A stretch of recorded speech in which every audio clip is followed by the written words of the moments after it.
I'm Xanderwood. I make indie games and tutorials on game development. I also play your indie games every week on my channel. Make sure you subscribe and click that bell icon so you never miss a video.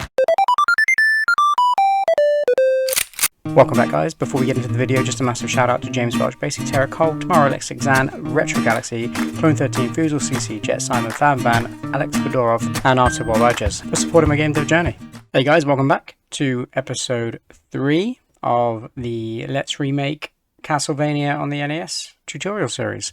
In the last episode, we got a floor done, we got the ground running all the way through the level, and we installed a camera that would follow the player, and we got a little green square which represents the player, and we added some basic WASD functionality to it. Today I want to add the sprite that's going to be the actual player, and pin it to, well, not pin it, to set its position to the base sprite, so we can start putting in the animations. Because I was just looking through the footage from Castlevania, and there is a lot going on. There is walking cycles, jumping animations, attacking animations, and then attack animations based on what secondary weapon we have. There's knockback animations. So we're going to need a state machine because there's stair climbing, so we're going to need to know whether we're on the stairs or not. So there's a lot going on in terms of the player itself. So I think it makes sense to get that working mechanically before we start adding anything more complicated in. So let's double click. Let's add a sprite. Now in the actual game, the width is 16 by 16, but the height is double. So if you look at the actual character, the height of the player character is actually twice as tall as the bottom. So that's how we're going to design it. We're going to set the origin point in the bottom left, the same as the base sprite, so that we can match it up exactly how we want it. Now we need to create a character and the character's walk cycle. So in the actual game, there's only like 2 or 3 different tones of a color that make up the character. So I only use the paintbrush tool here, and I've got it set to a size of 2 with a hardness of 1, opacity to 1, and I've turned off smoothness. And I'm just going to draw a rough character. And again, this is not an art tutorial. If you've got artwork that you want to import in, then by all means do that. I'm just going to draw based on my ability to create pixel art, and I want a side facing character just in a stood kind of idle stance. And again, feel free to just copy along if you want to copy along.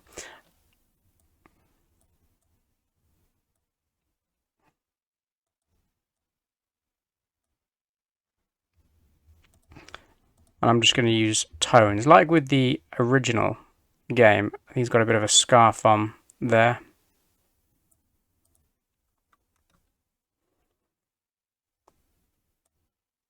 And then the leg that goes behind is going to be slightly darker. I might give this guy a hat, maybe like an Indiana Jones feel. It doesn't have to be exactly the same. I mean, we're not here to rip the game off, just to really kind of pull it apart mechanically and create something ourselves. There you go, it's a bit more like a kind of Indiana Jones type now.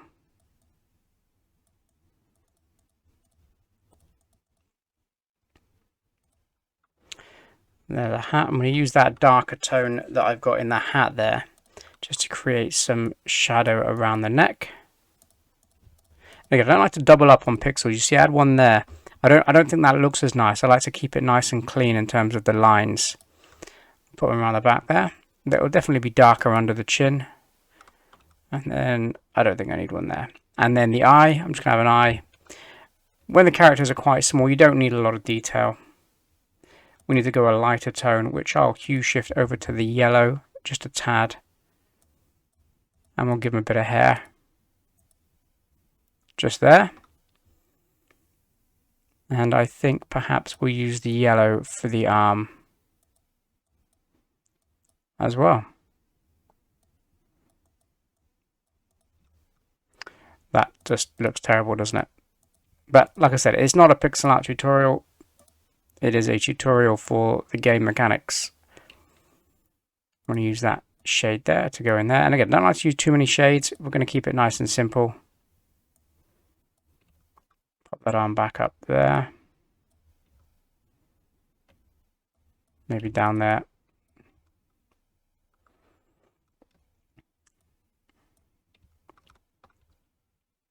And then we'll give him some boots of this color. And then this one is going to need to be darker still because this one goes behind. Probably quite a bit darker. And we'll just do 2 boots like that. And there's our guy. Let's pop him in the level. See what it looks like. Yeah, I mean, he'll do. I think the top of his arm can probably go a little bit higher. There. And that'll create shadow behind there with this little cape. And we'll do a little highlight on the cape as well. Probably just take that same color from the hair. I like to give all of my characters a bit of an outline. It's just my pixel style at the moment. So I'm going to move him across 1, so I've got room to do that. And I'm going to bring him down 1, because he's probably a bit tall. And then we can take the front edge of that cap off. Delete that. And just in terms of symmetry, move it up there. And I'm going to give my white outline. Kind of like I did with my torchbearer artwork. All I'm going to do is just round, again, not doubling up, just around. I don't like to put them along the bottom. I feel that they feel more grounded if there's no outline on the bottom.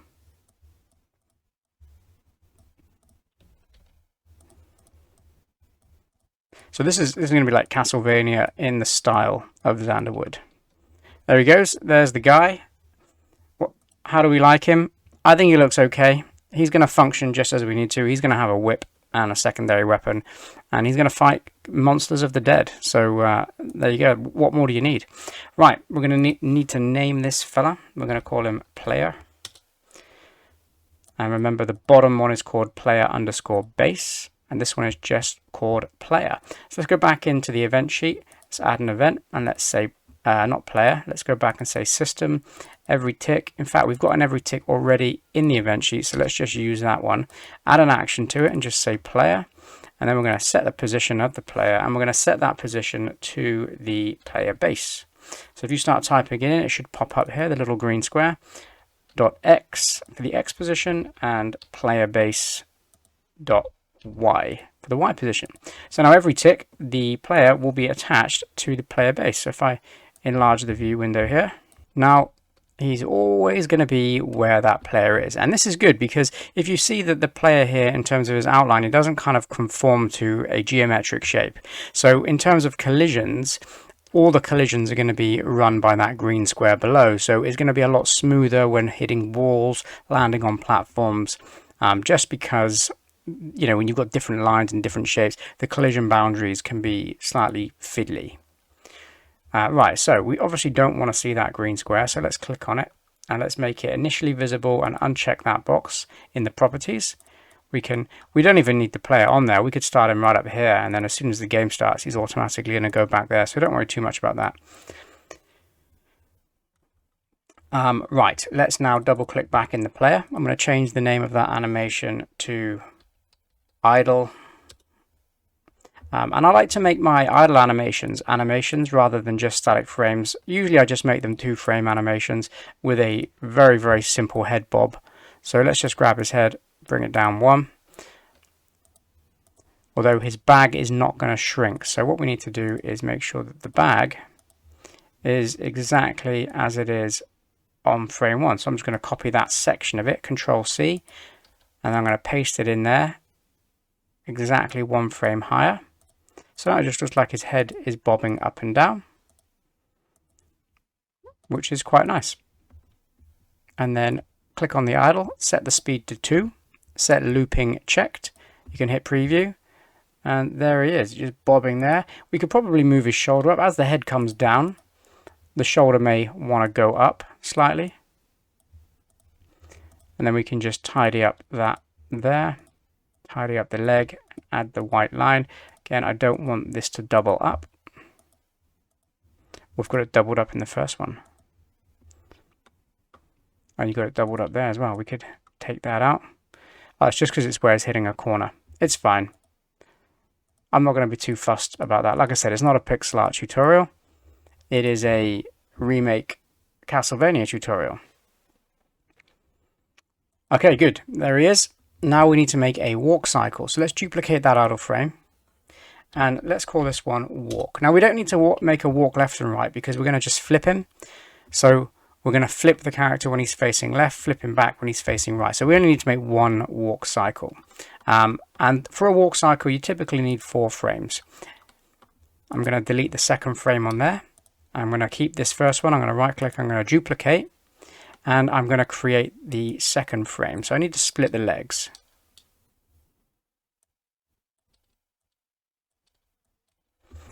You can turn on the onion skinning by toggling this one here, and then you'll see the frame beneath, which is particularly good for animations.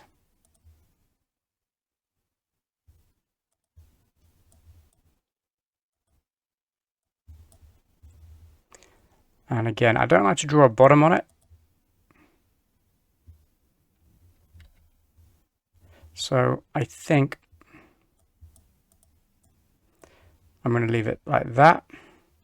Take the color of the original second leg. Just color that in. Get the boot color. It's probably going to go up to there.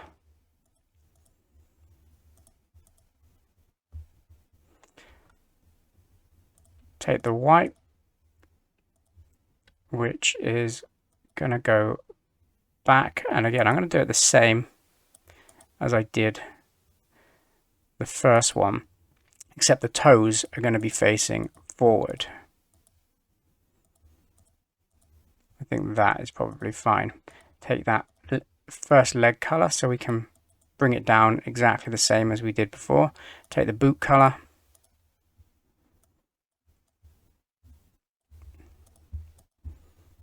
Which probably goes up to about knee height. And I think I'm probably going to go up there a tad as well. And then you can see he's off the floor here, which is fine. I'm going to go ahead and drag him all the way down because he's going to be a bit shorter. You see, when he moves his legs out, he's going to be a bit shorter. I'm going to make the leg a little bit thicker.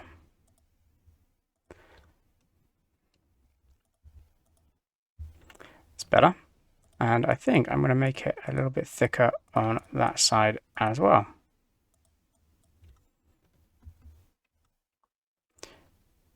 And then just so we know it's the back leg, I want to slightly protrude this line going upwards so it looks like it's in front and this one's tucking in behind. Now, in terms of shadow, you're going to get a little bit more darkness here where this front leg is kind of casting a shadow on that back leg.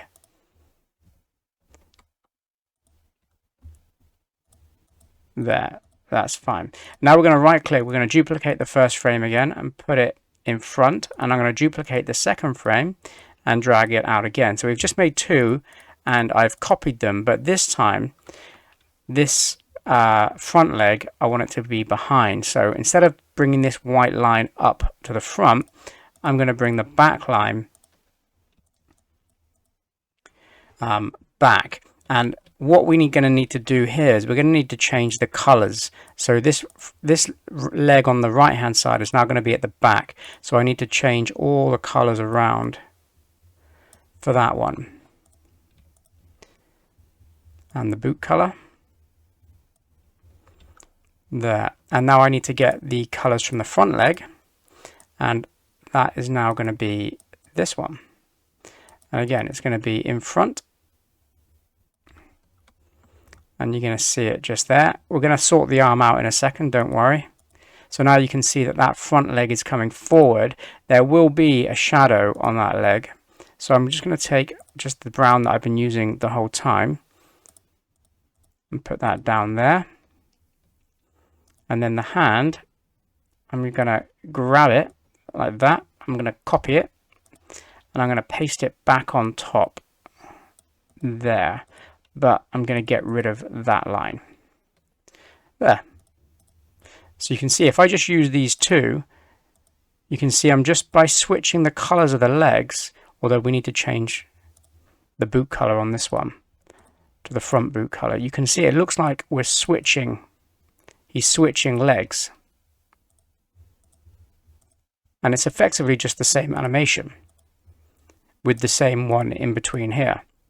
Now, a trick that I like to use is when I'm doing the walk cycle, I don't like to use the first frame as the upright frame because it's too similar to the idle. And what can happen is when you push A or D, it doesn't look like he's taking his first step straight away. So I always like the first frame to be the one with the split legs.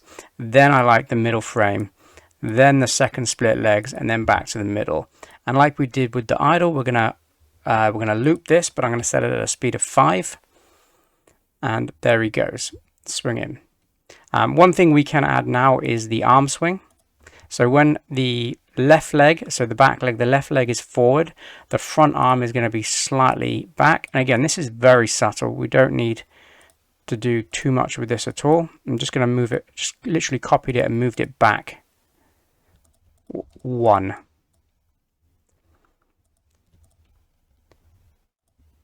So you can see it's moved back there 1. And again, I'm keeping the shoulder as it is. And then it moves back in line on that one. And then on this one, it's going to need to move the exact same, but forward. There.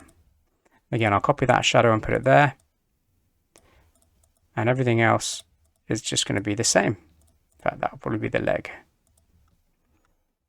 So now he's going to look like he's swinging his arm as he's moving, which is quite nice. We could go another step further and give him a head bob. So if I copy the head there, pop it down 1, and this is just on the split, remember. There we go. Now again, he's looking a little bit more fluid still. And then the last thing we can do is the backpack.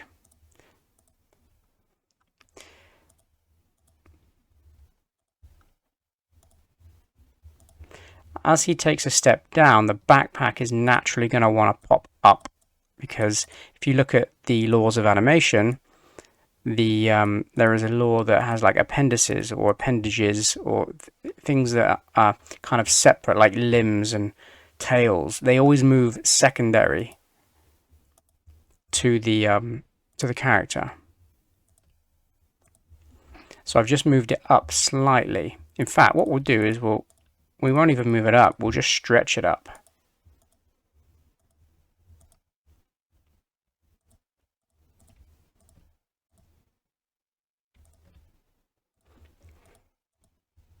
There.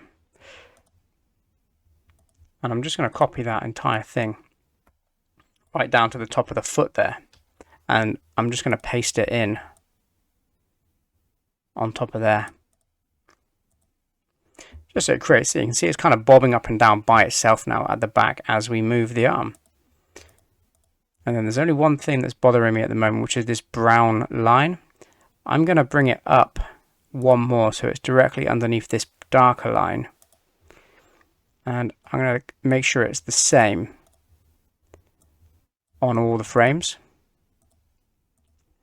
Just so I don't want it to stand out too much. And there, that looks pretty good to me. I quite like that walk cycle. And you can see it didn't take too long to make, and it looks pretty decent. If you don't think it looks decent, then let me know in the comments. Or just, make your own one. So we've got idle, we've got walk. Let's get those implemented now. So we're going to start building a state machine on the player. So this event sheet is called event sheet number 1. I'm going to rename this. And I'm going to call this one player events. And I like to make my event sheets in, I think it's camel case, where you have the first word lowercase and then the first letter of the second word in uppercase, just so it stands out. Layer 1 is going to be game, the level 1, but this event sheet, this one will be specific just to the player. So let's right click, let's add a global variable, and let's call this state, and it's going to be a string, and the initial value is going to be idle because we're going to start in the idle state. Now we're going to need to start creating the state machine. So we're going to start by adding a group, and we're going to call this one states, and we're going to add a subgroup. So right click, add a subgroup, and we're going to call this movement. We're probably going to add one for attacking and hurt as well. But we'll start here. We're going to build it as we go, as we see fit. So let's add an event, and we're going to go system, and we're going to compare variable, and we're going to compare state. And if state is equal to idle, then we're going to add an action. And I want to copy this out a second time and say if state is equal to walk underscore right. And I'm going to copy it out a second time. And this one is going to say if state is equal to walk underscore left. So the state can be walking right or walking left and idle at the moment. Add an action, and we're going to say player, and we're going to set the animation to idle. Going to copy that out, and then we're going to just change idle for walk, and then we're going to put the same animation on walk left and right. The only thing we're going to add that's different is adding an action underneath, which is going to say player set mirrored. If we're walking right, we want them to be not mirrored, but if we're walking left, we want them to be mirrored. So I'm just going to change it to not mirrored and mirrored. Now that's going to put us in the that's going to determine which animation to put us in based on the state global variable. Now when we push A, we can simply just change this state to whatever we want. So we're going to say add action, and we're going to say system, and we're going to say set value of state to walk underscore left. Then when D is down, we're going to change this variable to state underscore right, walk underscore right. And that is all we're going to do with that. We need to set idle if no keys are down. So let's put that in now. Let's come right to the bottom and just add an event and say keyboard is key down, and we're going to say A. And I want to just highlight this section here, not the whole block, just the middle bit. Push C on the keyboard to add a condition. Go to keyboard and say key is down, and say D. And then we're going to turn these inverted, so we don't want them to be true. So we're going to say if key A is not down and key D is not down, then we're going to want to set the state. So we drag that down. We're going to want to set the state to idle. You can just type that in quotation marks. Let's drag that block up here at the top. And now what our events read is if we're pushing A, we're going to move left, and we're going to set the state to walk left. If we're pushing D, we're going to move right, but we're going to set the state to walk right. W we haven't got anything for yet because we haven't made the jump animation, and we haven't done anything for crouch. But every tick we're going to set the player position to the base, and we're going to get the camera to follow the player or the player base. And then if we're not pushing A or D, then we're going to go idle. So now we can walk, but you can notice one thing, he's flipping, and he's flipping around his origin point, which if you remember is right at the back left hand corner of the sprite. So there's an easy fix for that. So all we need to do, and we're going to need to change it on all three of these objects. We're going to need to change it on the camera. We don't need to, but for the sake of my OCD, we're going to change it. We're going to go back to the middle. On the base sprite, we're going to right click, and we're going to change it to the bottom because we want it right in the middle at the bottom. And then for the player, we're going to want to change this again to the bottom. And then because we've got a lot of different animations here, you can see we've just changed it on that one. If we go to frame 1, it's back to where it was. So on this one where we want it, we can right click, and I want to set it to all animations because we've got the walk cycle as well. Now everything can line back up again. And we can simply just turn exactly in place and move and walk and idle when we're not moving, and jump, which we don't have an animation for. I'm going to leave it right there. In the next episode, we're going to add in some more animations. We're going to add in jump, and we're going to add in the whip and also the crouch animations. So stand by for that. We're going to add states for those things as well. So until then, take care, and I'll see you in the next episode.